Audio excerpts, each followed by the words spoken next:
So hi guys, வழக்கம் போல் 5:30 inch 5:45 refresh ஆகிட்டு நம்ம நியூட்ரிஷன் சென்டர் கிளம்பிட்டோம். டே 10 ஆஃப் மினி விளாக் உங்கள் அனைவரையும் வரவேற்கிறேன். நேராக சென்டருக்கு பண்ணி மனமோ ரெஃப்ரெஷை போட்டாச்சு. நெகம் கொஞ்சம் வளர்ந்துருந்துச்சு, ஸோ அதையும் பக்காவாக அப்ரூவ் படுத்தியாச்சு. இன்றைக்கி வந்து புதன்கிழமை, ஸோ மேட்டர் கொடுத்தோம் சென்டரில். நம்ம நியூட்ரிஷன் நண்பர் ஒருத்தவங்களுக்கு பிறந்தநாள், ஸோ அவங்களுக்கு அப்படியே பக்காவாக கேக் வெட்டிட்டு செகண்ட் பேட்ச் ஒர்க் அவுட் ஆரம்பிச்சிட்டாங்க.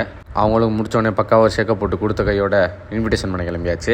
ஸோ முடிச்சுட்டு வந்தோடனே சரியான தண்ணி தாகும். ஸோ அப்படியே ஒரு கிளாஸ் ஃபுல்லாக தண்ணி குடிச்சிட்டேன். நீங்கள் வாட்டர் லெவலாம் கரெக்டாக குடிச்சு உடம்பு ஹைட்ரேட்டடாக வச்சுக்கோங்க.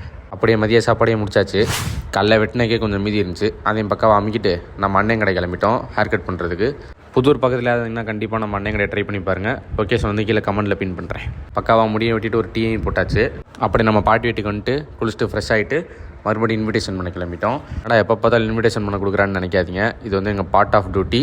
நான் ஃபுல்லாக என்ன பண்ணுறேன்னு சொல்லி உங்களுக்கு டீட்டெயிலாக ஃபியூச்சரில் எக்ஸ்பிளைன் பண்ணுறேன். அப்படியே நடந்து வர வழியில் தான் அந்த ஐட்டத்தை பார்த்தோம். இந்த கப்பு ஃபுல்லாக சோளக்கருது கொஞ்சம் கடலெலாம் போட்டு சூப்பராக வச்சுருந்தாங்க. அதையும் வெட்டிட்டு நேராக வீட்டுக்கு போய்ட்டு எனக்கு ஃப்ரைட் ரைஸோட நாள் முடிச்சுக்கிட்டேன்.